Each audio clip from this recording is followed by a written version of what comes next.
Hey guys, मैं हूं आपके साथ सचिन मेवाड़ और हम पढ़ रहे हैं एंशिएंट हिस्ट्री यानी कि प्राचीन भारत के इतिहास के बारे में। और आज हम संगम युग के बारे में जो हमने कल बात की थी उससे हम आज आगे बात करेंगे। और आज संगम युग की क्या जानने वाले हैं, संगम युग की शासन व्यवस्था के बारे में अध्ययन करने वाले हैं, शासन व्यवस्था को समझने वाले हैं। ठीक है, बात समझ में आई आप लोगों को?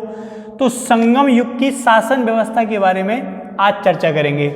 ठीक है, तो देखिए इसमें हम क्या जानने वाले हैं। तो आप लोगों को मालूम है कि संगम युग की जो शासन व्यवस्था थी यानी कि जो राजा बनने की प्रथा थी वो कैसी थी। वो एक प्रकार से वंशानुगत व्यवस्था थी। वंशानुगत का मतलब राजा के बाद राजा।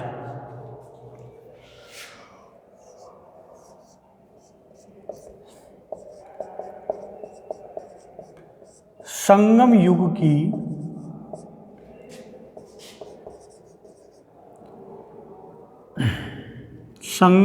की राज व्यवस्था वंशानुगत थी। क्या थी?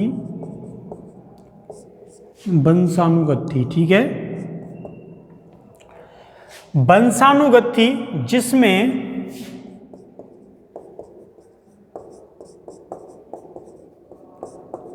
राजा के बाद उसका उत्तराधिकारी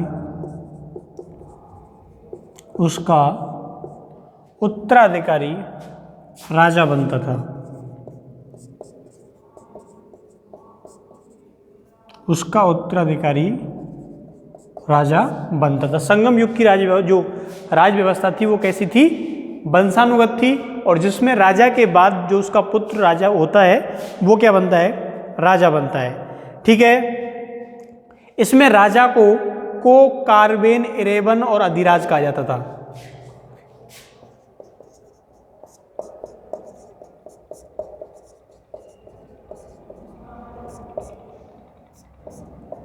ठीक है, तो इसमें जो राजा होता है संगम युग में राजा को क्या बोला जाता था? को बोला जाता था, कार्बेन बोला जाता था, इरेबन और अधिराज।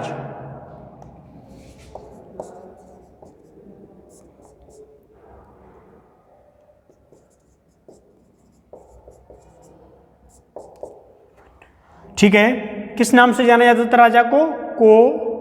कार्बेन, इरेबन और अधिराज के नाम से जाना जाता था। इसके बाद राजा के अलावा जो को शब्द है वो देवता के लिए भी इस्तेमाल किया जाता था। देवता के लिए भी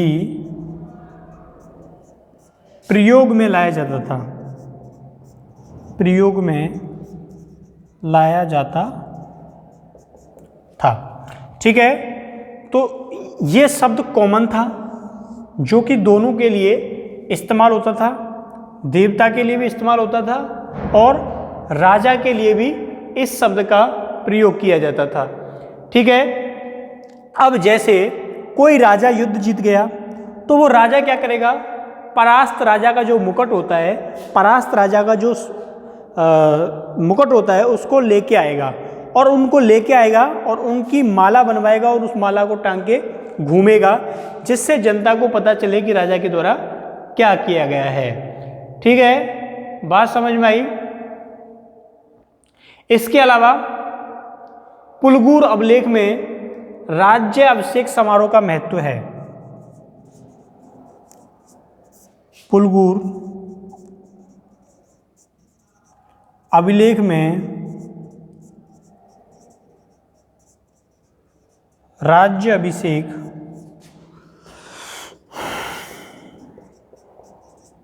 समारोह का विशेष महत्व है। ठीक है, अब इसमें जब राज्य अभिषेक होगा तो वो राजा क्या करेगा? उसने जितने भी राजाओं को पराजित किया है उनके मुकुटों को धारण करेगा माला में। ठीक है, राजा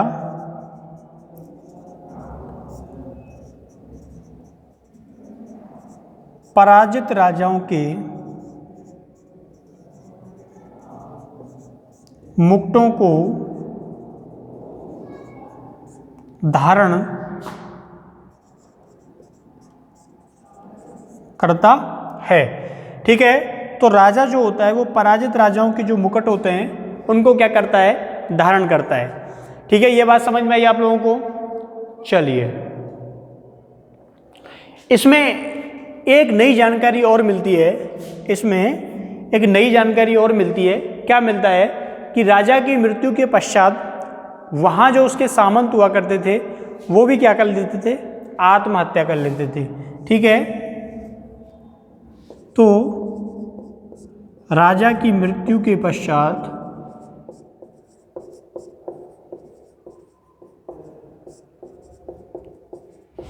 उसके सामंत भी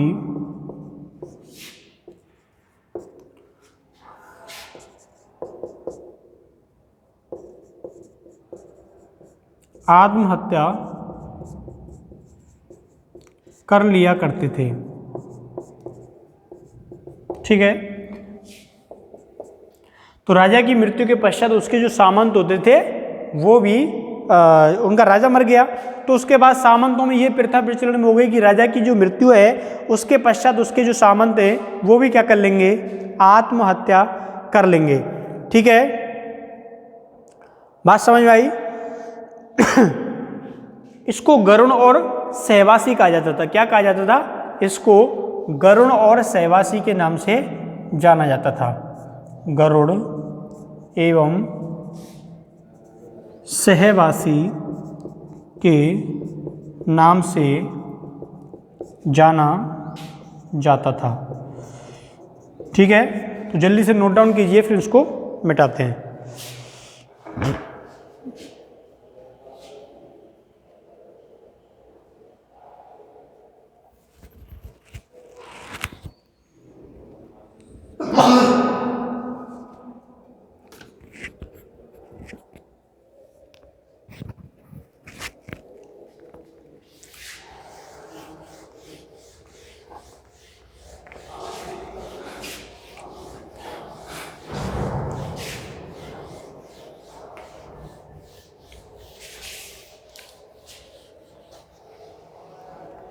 आगे देखिए,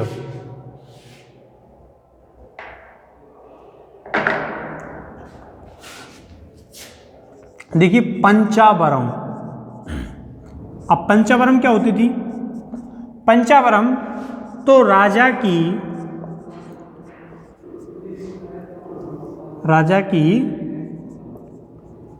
प्रशासनिक कार्यों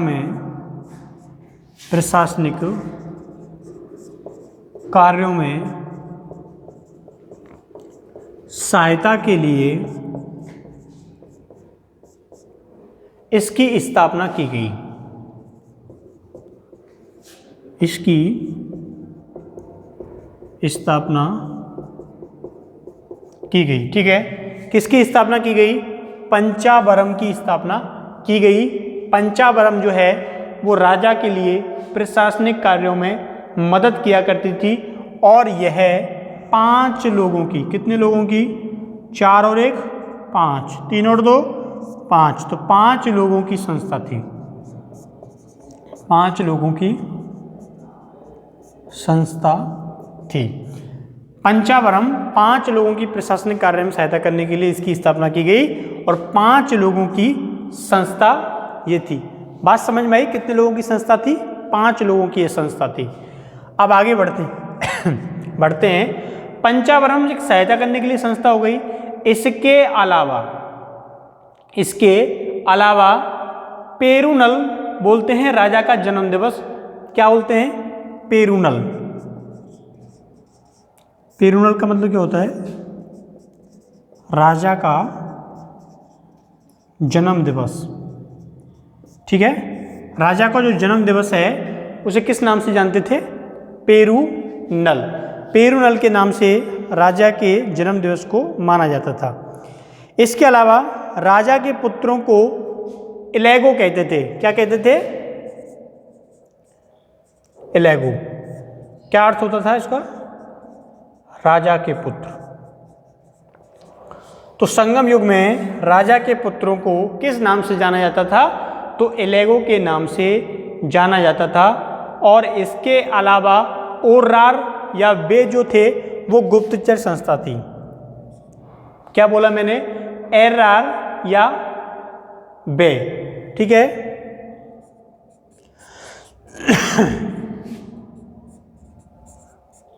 इसको बोलते थे गुप्त संस्था, ठीक है।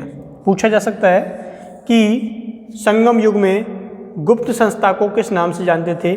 बे के नाम से जानते थे और ओर्रार के नाम से जानते थे, ठीक है। मिटाएं इसको।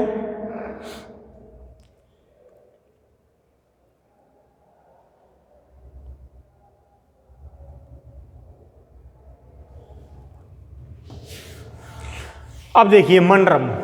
मंडरम क्या होता है? मंडरम होता है न्यायालय। मंडरम क्या होता है? मंडरम होता है सर्वोच्च न्यायालय, ठीक है, संगम युग का। मनरम, तो मंडरम संगम युग का सर्वोच्च न्यायालय, ठीक है, सर्वोच्च न्यायालय। और गांव में, यानी कि गांव में मामलों की सुनवाई ग्राम पंचायत किया करती थी।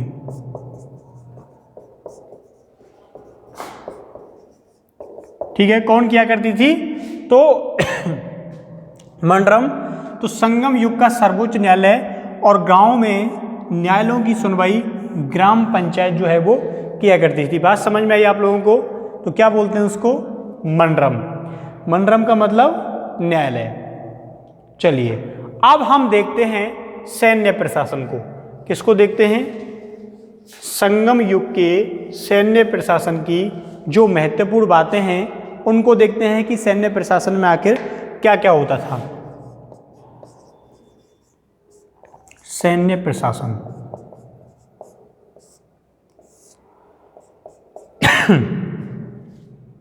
किसके बारे में बात कर रहे हैं हम बात कर रहे हैं सैन्य प्रशासन के बारे में।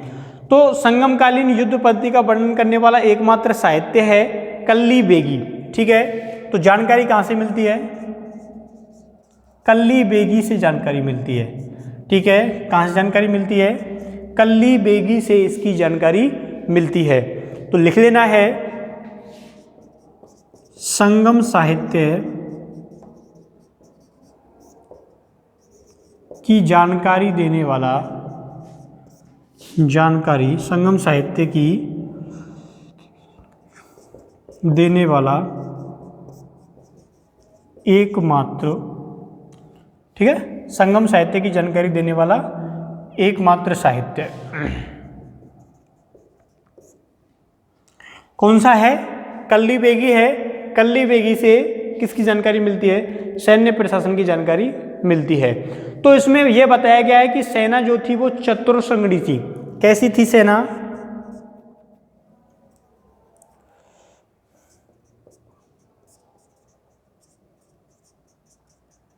चतुरंगड़ी थी। ठीक है, अब इस चतुरंगड़ी का मतलब क्या होता है? यानी कि सेना जो थी वो 4 पार्ट में डिवाइड थी: पैदल, हाथी, घोड़ा, रथ।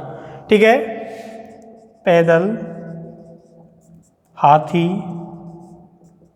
घोड़ा और रथ। ठीक है, कितने भाग थे इसके? इसके टोटल 4 भाग थे। कौन कौन से थे?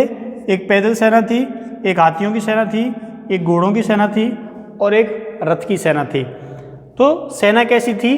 सेना चतुरंगड़ी थी। किसकी? संगम युग की। बात समझ में आई आप लोगों को? ठीक है, सेनापति की उपाधि एनाड़ी थी। क्या? सेनापति जो था उसकी उपाधि क्या थी? एनाड़ी थी। तो लिखना है सेनापति की उपाधि एनाड़ी थी। क्या थी? एनाड़ी थी। क्या बोला जाता था सेनापति को?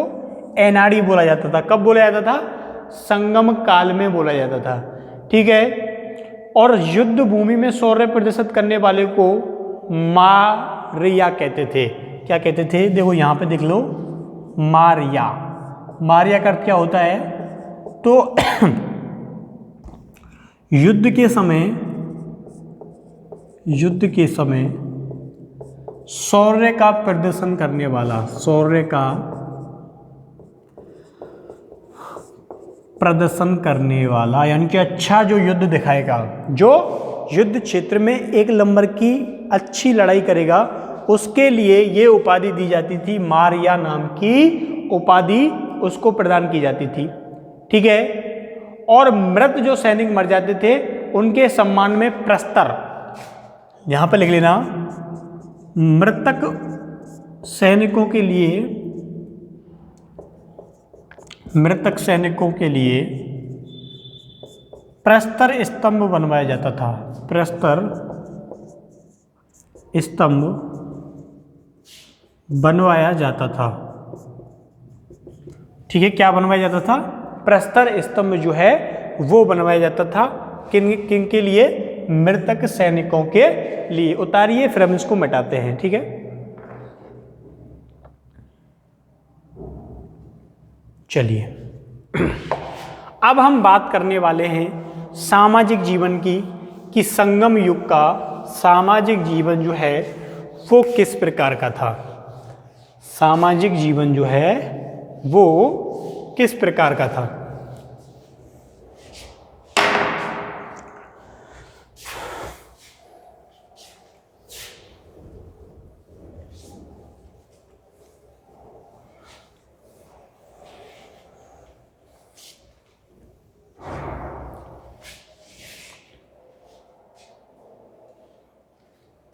सामाजिक जीवन,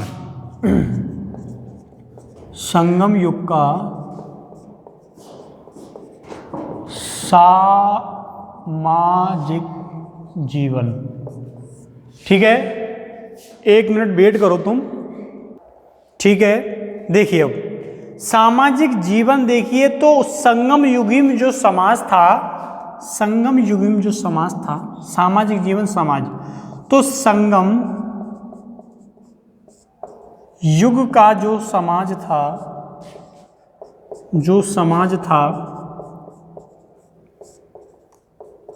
वह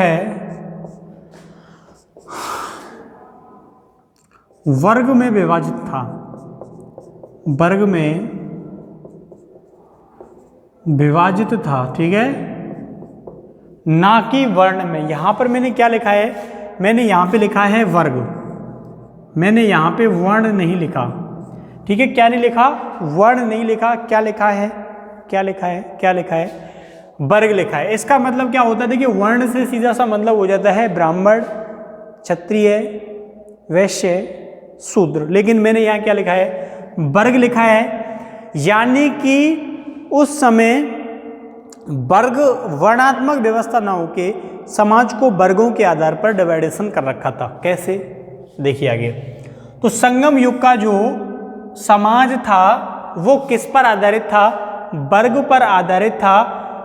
संगम युगियों के जो कवि थे इन्होंने क्या किया था? क्योंकि इस समय जो जाति थी ना, संगम युग में, एक पॉइंट लिख लो चलो, इससे आप समझ जाए, संगम युग में जाति का विकास नहीं हुआ था।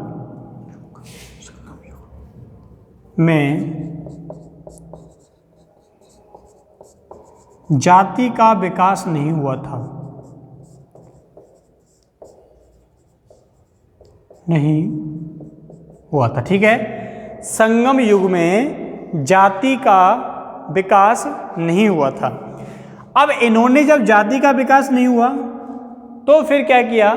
जो व्यवस्था थी, कैसी व्यवस्था थी?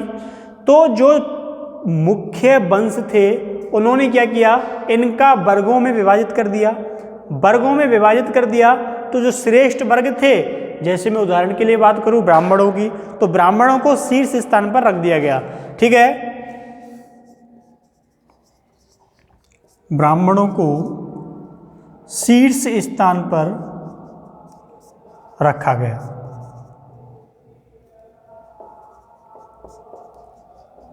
रखा गया। ठीक है, अब इसमें हुआ क्या? उसके बाद इन्होंने अपने अपने वर्ग जो है वो निश्चित कर लिए। श्रेष्ठ वर्ग, कृषिक वर्ग, ठीक है। तो इस प्रकार का वर्ग व्यवस्था उस समय प्रचलन में थी। वर्ण व्यवस्था और दास प्रथा, इन दोनों का क्या था? अभाव था। वर्ण व्यवस्था और दास प्रथा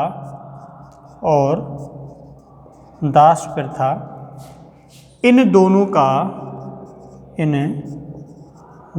का उस समय क्या था? अभाव था। ठीक है, दोनों ही देखने को नहीं मिलती थी, ना ही तो उस समय वर्ण व्यवस्था देखने को मिलती थी और ना ही उस समय जो दास प्रथा है वो देखने को मिलती थी। दोनों में उस समय बहुत ज़्यादा क्या था? अभाव था। अब जब इन दोनों का ही अभाव था, क्या था? अभाव था, तो उस समय तमिल में, मैं तमिल की क्यों बात कर रहा हूँ?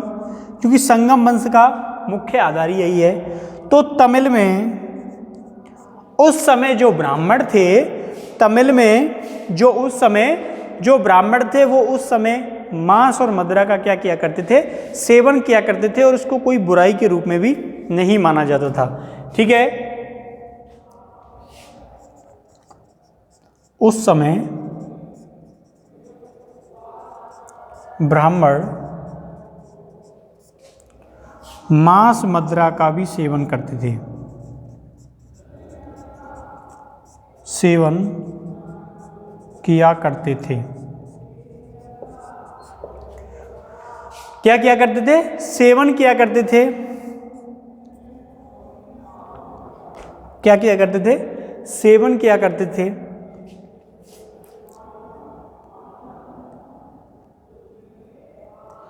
तमिल काल, या मैं बोलूं संगम युग, ठीक है, या मैं बोलूं संगम युग में ही दक्षिणी भारत में ब्राह्मणों का आगमन हुआ। ठीक है, ब्राह्मणों का आगमन हुआ। कब हुआ? दक्षिणी भारत में जो ब्राह्मण गए थे वो कब गए थे? संगम युग के दौरान ही गए थे। ये लाइन भी आपको याद रखनी है, जल्दी से उतारिए, फिर हम इसको मिटा देते हैं।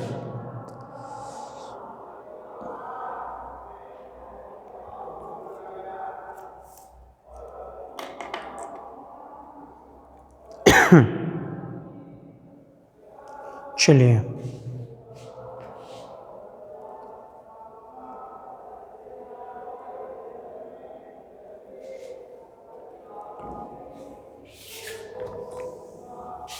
बड़े कृषक जो होते थे ना, बड़े कृषक, उनको किस नाम से जानते थे? बल्लार के नाम से जानते थे, बल्लार।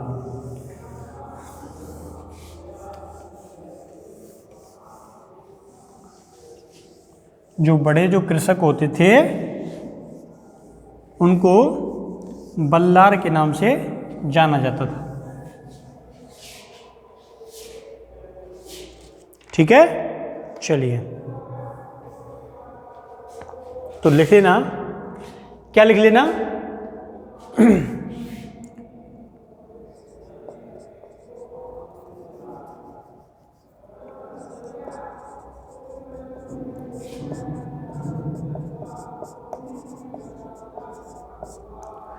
अब एक और बेलदार होते थे जिनको निर्धन होते थे ना, क्या होते थे? निर्धन। जो निर्धन बेलदार होते थे इनको,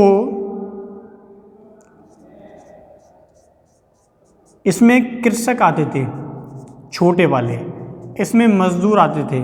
ठीक है, तो निर्धन बेलदार में जो बेलदार थे, बड़े जो कृषक थे या फिर सेना में जो बड़े लोग अधिकारी होते थे, उनको इस श्रेणी में रखा जाता था, बेलदार। और ये बड़े होते थे। अगर कोई गरीब है, कोई कृषक है, तो उसको निर्धन बेलदार की श्रेणी में रखा जाता था। ठीक है, इसके अलावा कुछ और वर्ग थे, जैसे कुछ और वर्ग थे, अगर मैं आपको बताऊं, पेरियार, तो ये होते थे, पेरियार क्या था? पेरियार का था चर्म का काम करने वाला। ठीक है, पेरियार, चर्म का काम करने वाला।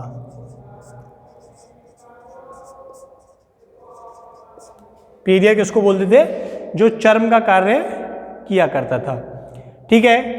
और लूटपाट करने वालों को मलवर बोला जाता था। मलवर, मलवर किसको बोलते थे? मलवर, लूटपाट करने वालों को, लूटपाट करने वालों को क्या बोलते थे? मलवर के नाम से जाना जाता था। ठीक है। इसके अलावा ये लोग क्या करते थे? मनोरंजन करने के लिए नृत्य किया करते थे, डांस की मंडलियों का आयोजन किया करते थे, जिसमें एक समूह नृत्य करता था। और जैसे यहाँ पे ये देखिए ऐसे करके, और यहाँ पे नृत्य चल रहा है, तो उसका क्या किया करते थे? ये आनंद लिया करते थे, मनोरंजन किया करते थे। ठीक है। बात समझ में आई आप लोगों को? चलिए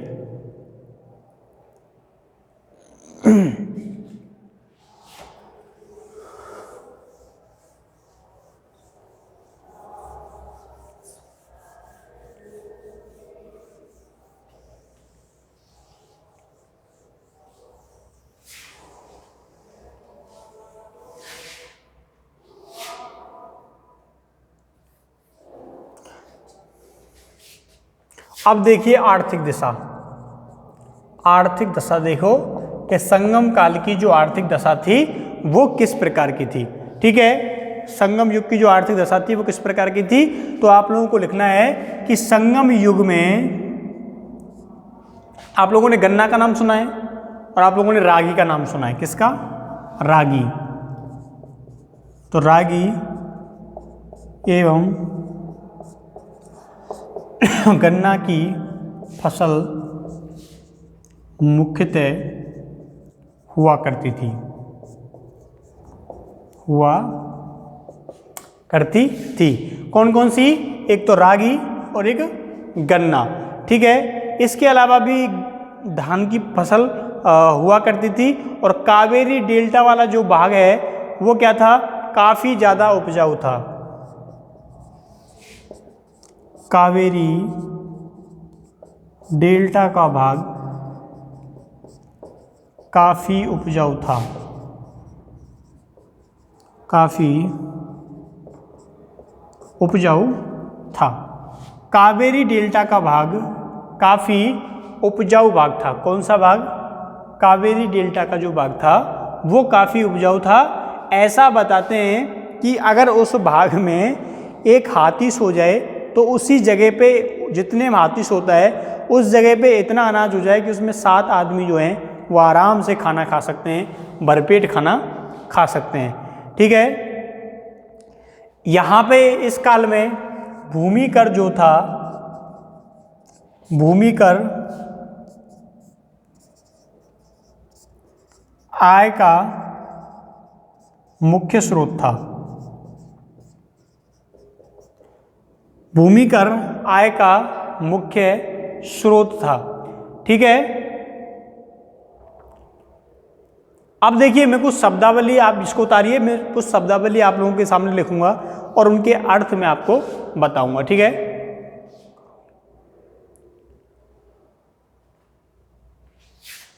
जैसे करोई। करोई क्या था? करोई एक प्रकार का टैक्स था, भूमि का टैक्स था। ठीक है। ये क्या था? भूमि कर था। और भूमि कर में 1/6 भाग, 1/6 जो खेत होता था उसका 1/6 भाग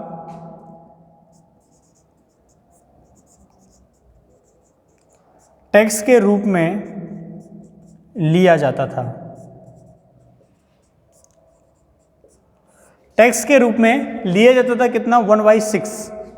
इसे ये नगद भी प्राप्त कर सकते थे, नगद भी प्राप्त कर सकते थे। और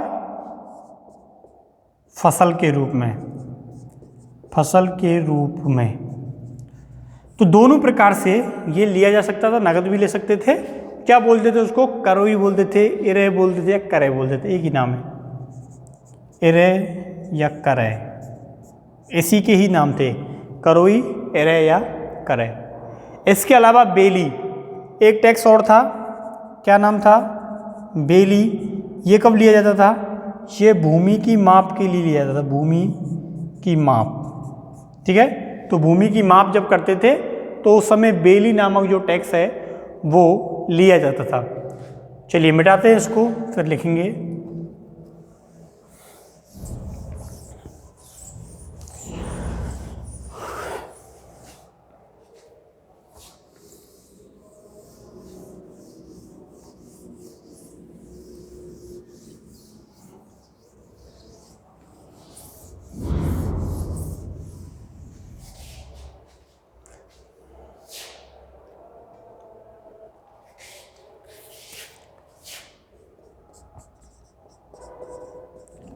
बरियार, बरियार कौन होता था? बरियार बोलते थे कर वसूलने वाले को, कर वसूलने वाला अधिकारी। ठीक है, कर वसूलने वाला जो अधिकारी होता था उसको किस नाम से जानते थे? उसको बरियार के नाम से जानते थे। उलगू या सुगम, ये क्या थे? सीमा कर थे।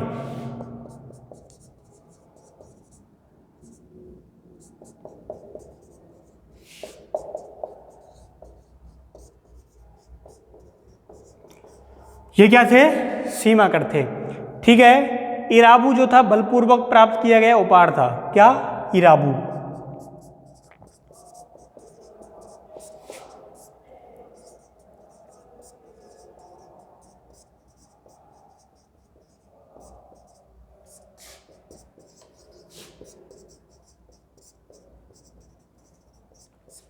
तो ये प्रमुख प्रकार के इस काल के टैक्स हो गए। बात समझ में आई आप लोगों के? बरियार, उलगू, सुमर, इराबू, ये विभिन्न प्रकार के टैक्स हो गए।